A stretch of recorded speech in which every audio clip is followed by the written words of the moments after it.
হযরত আনাস রাদিয়াল্লাহু তাআলা আনহু বর্ণনা করেন যে বিশ্বনবী মুহাম্মদুর রাসূলুল্লাহ সাল্লাল্লাহু আলাইহি ওয়াসাল্লাম বলেছেন, মানুষ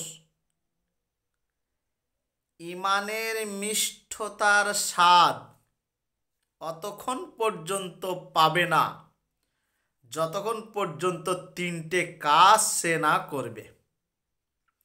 এক নম্বর হচ্ছে আল্লাহ এবং আল্লাহর রসুলের ভালোবাসা সবার থেকে তার অন্তরে প্রিয়তর হয়ে উঠতে হবে।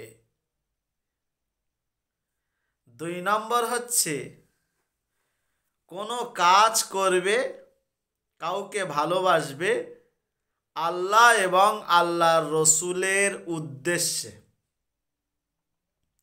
আর তিন নম্বর হচ্ছে যদি কেউ আগুনে ঝাঁপ দিতে চায়, যেমন ভয় পায় যে আগুনে ঝাঁপ দিলে পুড়ে যাব, সেই আগুনে ঝাঁপ দেয়া থেকে বিরত হয়ে যায়, পিছনে হটে আসে, ঠিক ওই রকম কোনো কুফরি কাজ করতে গেলে আল্লাহ এবং আল্লাহ রসুলের ভয় করতে হবে, সেই কুফর থেকে ফিরে আসতে হবে।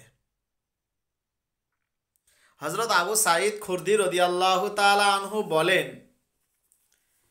যে বিশ্বনবী মুহাম্মদুর রাসূলুল্লাহ সাল্লাল্লাহু আলাইহি ওয়াসাল্লাম বলেছেন, জান্নাতীদের জান্নাতে প্রবেশ করিয়ে দেওয়ার পর, জাহান্নামীদের জাহান্নামে প্রবেশ করিয়ে দেওয়ার পরে আল্লাহ হুকুম করবেন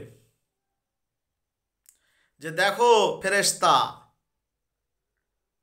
জাহান্নামের মধ্যে যার বিন্দু মাত্র ঈমান আছে তাকে বার করে নিয়ে আসো। সাহাবারা কিছু জাহান্নামীকে বার করে নিয়ে আসবেন, ফারিস্তারা কিছু জাহান্নামীকে বার করে নিয়ে আসবেন। তাদের চেহারা একদম পুড়ে কালো হয়ে যাবে, পুড়ে ছাই হয়ে যাবে, কালো। তাদেরকে লজ্জা অথবা আবে হায়াত নদীতে গোসল করানো হবে। গোসল করানোর পরে এত সুন্দর ফুটফুটে চেহারা হবে।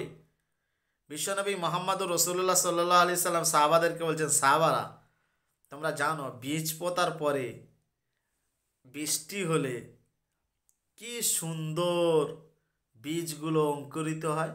তোমরা দেখেছো বীজগুলো কেমন হলুদ বর্ণ এবং কত সুন্দর ঘন অঙ্কুরিত তরুতাজা হয়ে ওঠে।